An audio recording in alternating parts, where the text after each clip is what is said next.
Hello, everyone, and welcome back to the Whatever the I Want podcast, where I, your host, Gaby, gets to talk about whatever the I want. Today's episode is going to be about how people are mirrors. But before we get into today's episode, I would like to thank today's sponsor for our video. Our sponsor is the brand Devilish Angel, which I have just done a collab with this designer who happens to be a friend of mine, named Delish. So if you would like to check out an episode that we did together, it's called Behind the Seams in season 1. I will post a link to it as well in the description box so you can learn more about our brand. But we essentially created a Valentine's Day collection, and this is a bikini top from it, and it's my podcast, so I get to wear whatever the fuck I want to. So I decided to wear one of the tops because I literally just did a photo shoot for it. So thank you, Devilish Angel. I'm so excited about this collab that we have. And if you would like to check out the collab, link is in the description box. And let's get on with the episode.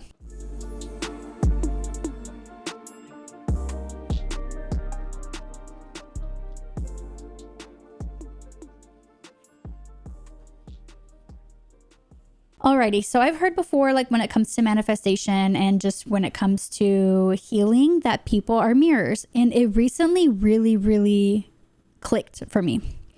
So I basically dated an alcoholic, and that kind of showed me that I was one. So what people misconstrue is that like alcoholism means that you like always have to have a drink, and that's a form of it, but that's not all that alcoholism can be. And so how alcoholism showed up in my life was that I couldn't really just have one drink, especially if I was going out or like drinking with people. I was one of those people who would have not one, not two, not five, but like 15, 20 drinks. And I'm not exaggerating. Like oftentimes I would end the night throwing up. I actually remember at some point my ex being like, do you throw up every time you drink alcohol? Because when we first started dating, all we were doing was drinking. And since he drank heavily, I tried keeping up with him and leading me to what? Throwing up at the end of the night. So it essentially showed me that like I kind of got the ick from him drinking. And so what ended up happening for me is that I saw that attribute and I was like, ooh, I drink kind of as much as he does. I want to stop drinking. And so I did. And so I haven't had alcohol in a couple years now. I quit drinking end of 2023, I believe. End of 2023. Right? And that sounds about right. So I essentially quit drinking, and just because alcohol wasn't fun for me anymore. Like seeing the way that he abused it, and it made me realize that I was abusing it. And I remember a friend of mine described him as aggressive, and especially whenever he was drinking. And I would also say that I was aggressive when I drank. Very much so, like maybe not like physically, but like, I mean, this was back when I would have described myself as jealous, like very much so like in your face, like, what the fuck are you doing looking at her? What is your fucking problem? And like, you know, your ego gets so big whenever you're drinking. And I was definitely one of those people who had like a really big ego, especially whenever I was drinking. And also when I look back at our relationship, it was one or the other. We were either like super mushy with one another or like kind of get away from me. And I feel like that's kind of common. But I also feel like that's also not healthy. It's either like one extreme or the other. And it's like you kind of have to be somewhere in the middle. I did realize that like I loved how fun he was as a partner. He was very fun. We were always singing, listening to music. We would dance on occasion. We would just like tease each other a lot, like very physically attentive to one another. Like, you know what I mean? Like, affectionate. We were very affectionate. He would just like grab me randomly, just like kiss all over my face. He would kiss up my arm. And this would just be like randomly. And that was something that I really did love about him as a partner. And I started to realize like, well, that's actually something that is an attribute that exists within me. Like I am a very physically affectionate partner. And so that's why I like that about him, is because that exists within me. And it was also kind of ironic because I realized how much I loved his features. He had dark hair, he had tattoos, a really big nose. And those were things that I realized, like, those were things that I liked about myself. Like, it really is weird to think about, like, dating a person who is a mirror for you. And I feel like a lot of people are mirrors in our lives. And it just kind of shows you what it is that you need to work on, or maybe things that you genuinely like about yourself. I loved how thoughtful he was. He was very thoughtful in the sense that, like, when my period was coming up, he would like get me chocolate, or try to do things to make me feel better. Like, we'd go get ice cream or things like that. And I did just love that he was very thoughtful in that way. One thing that I didn't like, and this all plays back into being a mirror, is that he basically told me that, like, I couldn't follow my dreams, that things wouldn't work out for me, that I'd be, 90 chasing a dream. He told me things that were not nice to hear. But the reason why it affected me is because, one, I mean, obviously that's not nice to hear, but mostly because that's my deepest fear, right? My deepest fear was at that point not making it. Like, I always knew that I had really big dreams within me, and I didn't know, like, how I would ever get to them until I realized, like, oh, you just have to start. Like, that's really the key to it all. They say it time and time again. The key is to start.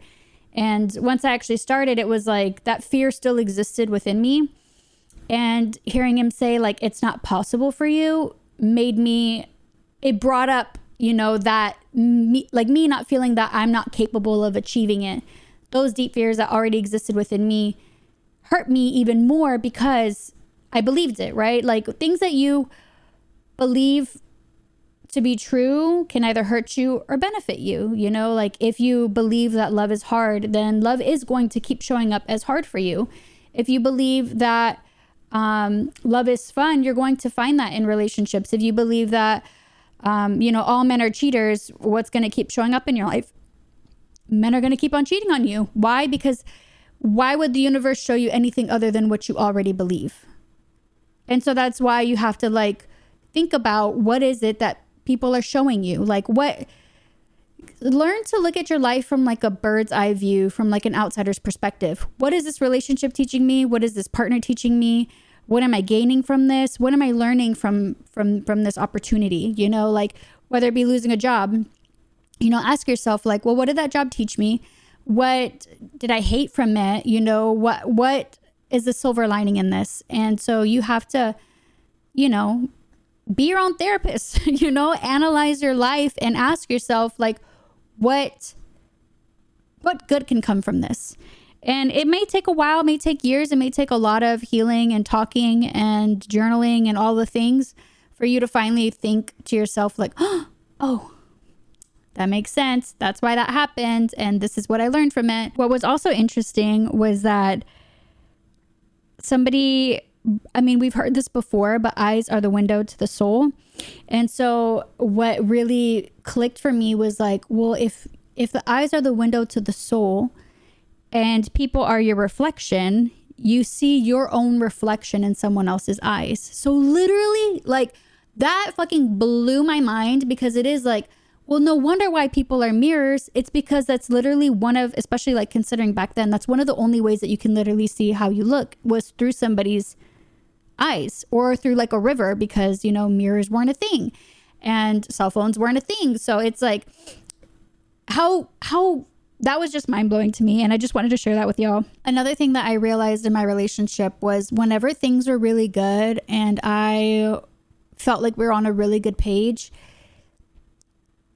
he would tell me, like, oh, like, things are just too, you're just too mushy right now.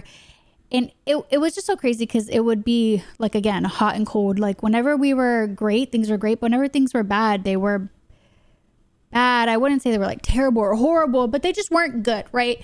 And so what I realized, though, was when things were really good, I could tell. And now looking back at the relationship, he would self-sabotage. He would basically kind of just, like, everything that we had built up until that point, just, like, regress back to his old ways. And it's like, what was the point of all that. And that the thing there is that change is scary. And so what happens is that you're trying to build this habit of change, right? So like maybe you start going to the gym, you go to the gym for like 2 weeks straight and you like are doing great. And then what happens? You just fall off and then you don't go for like another 2 years. And that's what happens is that like your old self concept, your old perception of who you are will come back into your life and kind of like test you to see, are you going to stay firm in who you are trying to be? Or are you going to regress back to who you were? I think in a lot of ways, what happened was that when I kept growing, I kept staying firm and standing tall in what it was I was doing and in my habits and in the things I was creating. And what happened was is that whenever I'd bring him up with me, he would stay there for a little bit, but then he would go back down.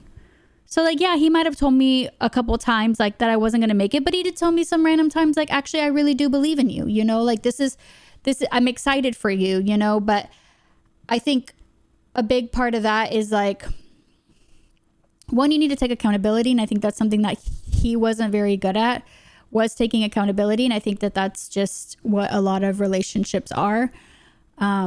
It's not about like someone being right or wrong. It's about saying like, hey, maybe I shouldn't have phrased that way, or my tone of voice came out wrong.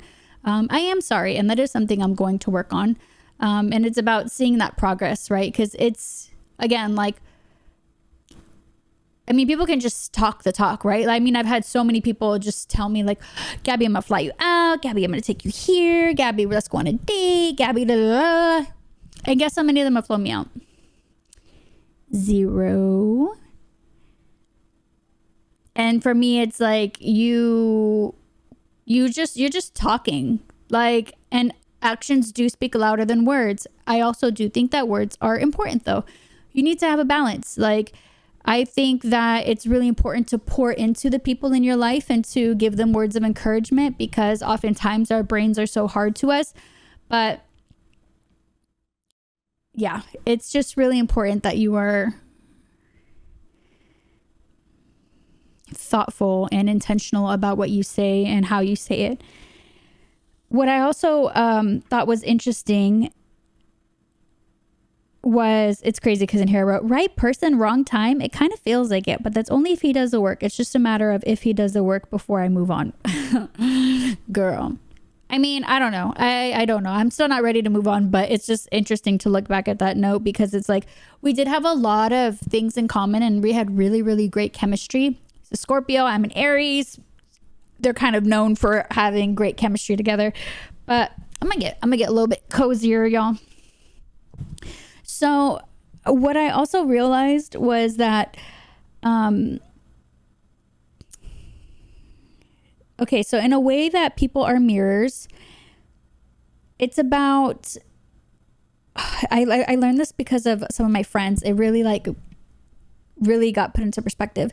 So I have some family members who at some point were raised by a single mom, and I have a lot of friends that were in my life that were raised by single moms. Like, I really look back and like a lot of the people in my life that I was close to came from divorced households, and it was their mom raising them.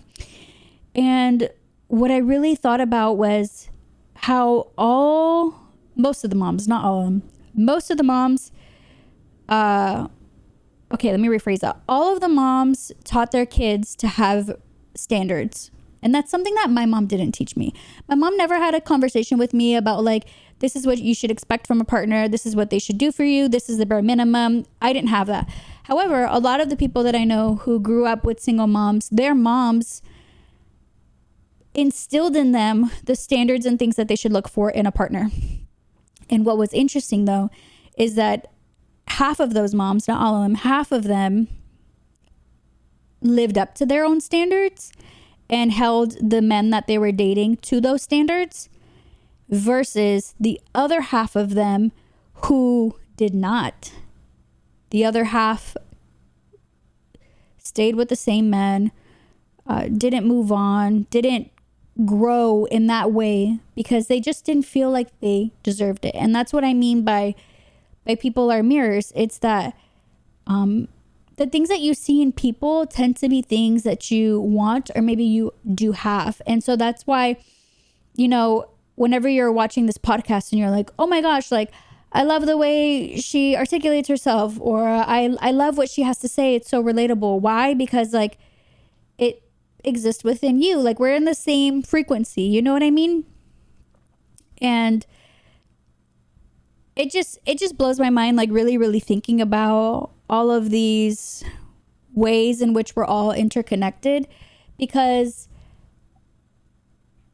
I have started to realize that, like, one of my friends told me there's this YouTuber named Ashley. She's like called Your Mom Ashley. He sent me her channel one time and he was like, her content reminds me of yours. And I remember watching her and I was like, I don't get it. But now I've like really given her videos a try. I, really enjoy her content.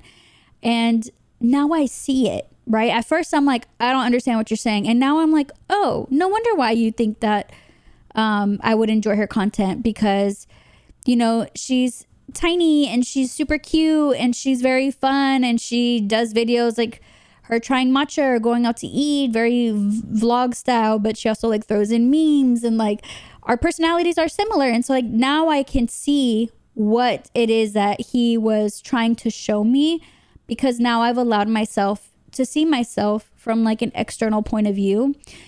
It's really easy to get stuck in your body and to think to yourself like, oh, work is so hard. Oh, I'm getting wrinkles, or I like, for example, somebody was talking about like necklines, and I didn't even notice that about a person. Like this person's like in a video talking about how like their insecurities, and I literally did not once look at their body and think anything negative. And so what I'm getting at is that we're just so hard on ourselves that it's really important to just kind of see yourself from a third party perspective, because it's like, if you just weren't attached to who you are and like everything that comes with, everything that's happened in your life, if you just detach yourself from it, you can truly see yourself how other people see you. And that's what I've really been trying to do, is like, well, how do other people see me? And so what I did was I asked my parents to describe me, because, I'm trying to tap into like my inner child. And how do I do that? I was like, Mom, Dad, like, how would you have described me as a child? And it was actually a really healthy exercise, because I don't really get complimented by my parents a lot. And so that's something that like I've been really trying to like work on, because it's like I know that I need to feel these things within myself. Like I don't, like, I've been told, recently by several people that like I'm brave, for having moved to a different state, or like somebody recently told me like, oh, you posting yourself online gives me hope and the courage so that I can start doing things for myself despite being in my 30s. And for me, it's like, it's very reassuring to hear those things, because we oftentimes just assume that this person knows these things. And so, I try to remind myself, like, if this is just one person telling me something positive, imagine all the other people who do feel, inspired by my work or my art, or who feel drawn to me and they don't see it. And so I saw a TikTok about this girl saying, like, compliment people more. And I'm a firm believer in complimenting people. And I think it's a great way to connect with somebody. And it's also just a great way to allow for somebody to see what you see in them, even whether it's like, oh, your outfit's so creative, or like, I love the color palette. And these things like people might do, but think that it's going overlooked because they're not being told them. And again, like, I understand that we're not supposed to look for external validation, but that doesn't mean that it doesn't make somebody feel good. It does make somebody feel good to compliment them, to let them know like, hey, you're doing a good job. With Alicia, for this collab that we did, she wrote me a note, and I might get emotional, telling me about how the podcast is really relatable for her. And it also reminds me that like you don't know who's watching you, and two, like, that I'm making an impact, and that's all that I want. Like, I think about what it is I want to leave on this planet and on this earth. And I do want to leave a legacy. I feel like I have made a small earthquake, right? Like a small like ripple effect of my own journey to learning to love myself and, you know, learning to accept who I am and to chase my dreams. And the fact that I've been able to inspire somebody who inspires me, you know, it's just kind of like this fun caveat that life has. So when I asked my parents like to describe me as a kid, I started getting emotional because they've never really told me these things. Like my dad has only told me he was proud of me whenever I graduated college. He's always just been like hard on us kids in general, but I know that he's significantly harder on me, and he has completely acknowledged that. You know, he's like, I am harder on you. And I really think the biggest thing is because it's an emotional episode, is because him and I are the most alike. Again, people are mirrors, and that's why some people can, I'm not saying this happened in my dad's situation, but like some people can resent their kids, and it's like, why? It's because their kids might remind them of themselves, you know, or they might remind them of their partner, right? Like your ex-husband, like your kid reminds you of your ex-husband because they have the exact same attributes. So you take it out on your child whenever you're mad at the husband. And it's like, again, like there's always lessons or things to be taught when it comes to life. That's all that life is, really. It's just experiencing and learning and growing and evolving. That's the game of life, right? And so it's important to ask yourself, like, well, what is this situation teaching me? Or what can I learn from this? How can I be kinder? How can I not resent my child, you know, for looking like their dad? Maybe one looks like their dad and the other one has, you know, his stubbornness or like his sense of humor. And then you're like, I can't fucking stand his sense of humor. And it's like, well, that's something that has to do with you, right? Like any negative feeling you feel towards somebody or something is something that you probably need to work on within yourself.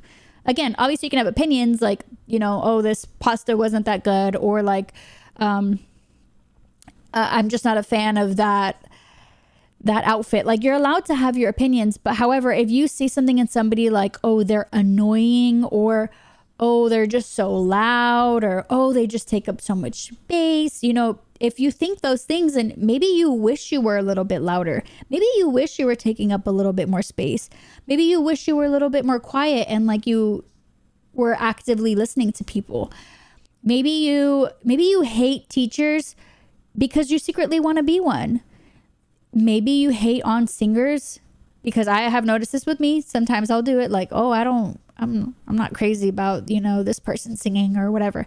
I have to tell myself, like, I'm just being a fucking hater. I'm literally just being a hater. And what does that do for anybody? It doesn't do anything for anybody. And so it's like, I know that this is something that I have to work on. And I think that that's so important, is to like realize these things early on before you get so far deep into like your negative feelings that you're now one of those people who's on the internet commenting negative things, making hate accounts. Like, you know, there's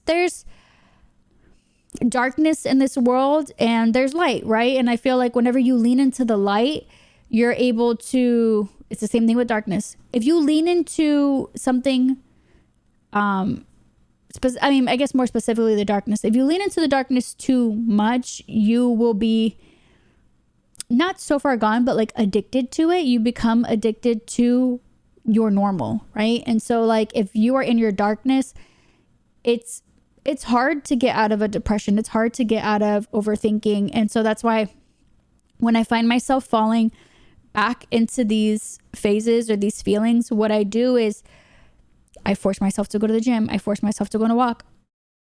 I call a friend.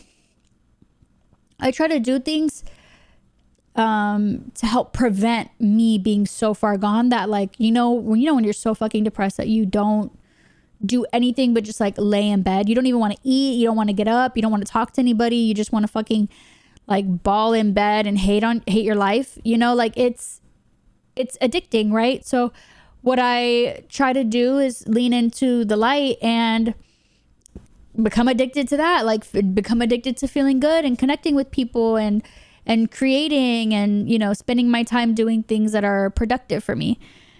So anywho, back to what my parents, how they describe me. The first word that they said, and I got so emotional hearing this, was brilliant. They told me I was reading at 3, and my mom told me that I was constantly reinventing myself. She said she could tell I always wanted to be in production or shows, because she said I always wanted to be entertaining.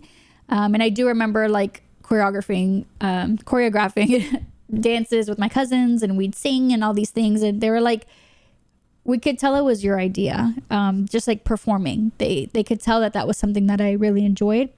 And it was interesting because my mom said that I was very confident in myself, and that I was always worried about how I would be perceived, which I thought that was really interesting. She was like, you carried yourself in public in a very, I guess, like self-aware way that most kids don't. You know, she was like, you always made sure that you had your purse on you, that you had your lip gloss, that you had everything like to be ready for the day and to like make sure that I looked good, which I thought that was really interesting, because when I do look back at how I was when I was younger, I would go to cookouts in heels. I'm going to a family cookout. We're going to go play tag, but I'm wearing fucking heels to this cookout. I was always dressing up. I was always like straightening my hair and just like, and I totally can see what she was saying by all those things. But those are things that I'm trying to channel now. You know, those are attributes that I had when I was younger, and they're attributes that I'm trying to play into more, because I feel like I lost them, especially during COVID. You know, during COVID, it was a time where I really wasn't taking care of myself. Especially like mentally and physically, it was just a time in my life where I just kind of like hibernated. And I feel like, you know, people were saying how they learned how to play instruments during COVID and planted gardens and did all these things. And I'm like, can't relate. COVID was not a productive time for me. And so I feel like, not that time was lost, but that I'm trying to take advantage of the time that I do have now, because that was time that was like not necessarily well spent. So I'm trying to be more proactive with the time that I do have, because as we all know, tomorrow is not promised. It's not a guarantee. An hour from now is not even a guarantee. And so that's why I try to also not stress. It's because it's like the problem is going to exist no matter what. So it's like, there's no point in stressing over it, because it's still going to be there. Right. So might as well chill and not worry about it. Like do some EFT tapping, regulate your nervous system in the meantime. So I also started listening to The Alchemist, which is a book that I highly, highly recommend. I'm more than halfway through it. The audiobook I've actually really, really enjoyed. I also recently finished Jeanette McCurdy's Half His Age. It was a phenomenal book. I really enjoy her as a writer. She's very just like blunt and to the point, and I don't know how to describe it. She's talked about it in an interview. I don't know if it was her Last Meals interview or if it was... No, I think it wasn't her Last Meals interview, where she talked about just like her style of writing. And, you know, although I am more of I'm kind of like an in-between as a writer. I'm not like as blunt and direct as she is, but I'm also like not as descriptive as artists like Sarah J. Maas. And so I'm kind of like an in-between of them both, but I really do appreciate her writing. I just feel like it's just very raw. That's exactly how I would describe her as an author. And I also recommend that book. I also listened to the audiobook for both of her books, because I think it was just recommended for me to listen to it as an audiobook. And I really enjoy her reading the books, her voicing them. I just feel like that's so cool. And again, these are things that I've also started to realize, right? So like, I really enjoy listening to her audiobooks, and like, that is something that I would want to do too. I would love to voice an audiobook. And so what I've started to realize is like, the good that I see in other people is good that exists within me. And I've noticed that I don't really see bad in people anymore. Or maybe just not as much, because before maybe not necessarily bad, I was just very hypercritical of people. And I started to realize that once I started to love myself more, I started to become less hypercritical of people. I started to, like if people honk, I'm like, they're probably just having a bad day. Or I'll literally see people crossing the street and I'll say a little prayer for them. It's really nice to just go about your life with sympathy and compassion. And so whenever I see people crossing the street, sometimes I'll see people running and I'm like, there's no reason to rush. Like, I hope you have a great day. You know, in my head, I might not say it out loud to them, but I think this is an attribute that I got from my sister-in-law, because anytime she would see an ambulance, she would have her kids, my nieces and nephews, say a prayer anytime an ambulance would go by. So now, what do I do when an ambulance goes by? I say a prayer. Sometimes I pray for the people who are at the bus stops. I'm just like, I hope that they have a beautiful day, or I pray that everybody gets to eat today, or I pray that people get to have a warm meal. I pray that people get to have drinkable water. I'll definitely be doing a review on The Alchemist, because the book is absolutely incredible. I'm even going to say it is probably my favorite book of all time, and I haven't even finished it yet. And it's just so, I don't even know how to describe it. It's got little life lessons. It basically talks about like a journey into somebody's life and how everybody has a path. And more recently, I've started to realize, like, now I fully understand why competition doesn't exist. And the reason why competition doesn't exist is because everybody has their own lane. Everybody has their own lane. Everybody has their own purpose that we were put onto this earth for. And like, why, right? Let's talk about God, the universe. Why would God or the universe want for us to fight, want for us to argue or to compete with one another, right? Like, there is no competition, right? There is no competition. We are our own competition, and we are our own biggest obstacle. And so I think the biggest challenge in life is to not be looking around at what everybody else is doing, but instead to spend that time and energy focusing on yourself, especially with this day and age with social media and our addiction to it. And so I really channel you all to reflect on your life and what it is that you want to get out of this experience here on earth. And I really recommend that you also look to your closest friends, look to your family, look to your coworkers, look to people in your life and the relationships that you have, whether they be platonic, romantic, whether they be tight-knit, whether they be a relationship that's estranged. Reflect and think about what it is about the relationship that makes it flourish, what it is about the relationship that created a falling out. Because more often than not, you'll think to yourself, oh, we had a falling out because of them. And if you really think about the situation, you might realize that maybe some of it did have to do with you too. Ask yourself if you could have given people more grace, if you could have been kinder, if you could show up better for your friends. Maybe you have some friends, like, really think about this. Maybe you have some friends who always answer your phone calls, but you don't answer theirs. That's something you really have to think about, because it's like, why would they want to continue on that relationship if you're not reciprocating, right? So maybe think about what it is in your relationships that you enjoy and things that you feel like need work, and think about how it is that you can work on them. How can you create the community that you want to have? And that's by showing up as the villager that helps, you know, that communicates, that compliments people, that shows up in a very positive way. And so allow for them to be your mirror and to guide you into who it is you want to be and what attributes it is you want to have. Because if you do notice, like, you know, for example, I have a friend who always talked about, like, I'm going to make a YouTube channel. I'm going to do all these things. I'm going to post all these videos and do all this or whatever. And I used to be the exact same fucking way. I used to be the exact same way of, like, being all talk. And it was interesting because that was an attribute that I noticed in him, and it was an attribute that existed within me. And a lot of times you'll come to find that things that exist within people, you are able to witness it or acknowledge it because it more than likely exists within you. That's the end of my rant for today's episode. Don't forget to check out my collab with Lish in the description box below. Thank you so much for watching, and I'll catch you in the next one.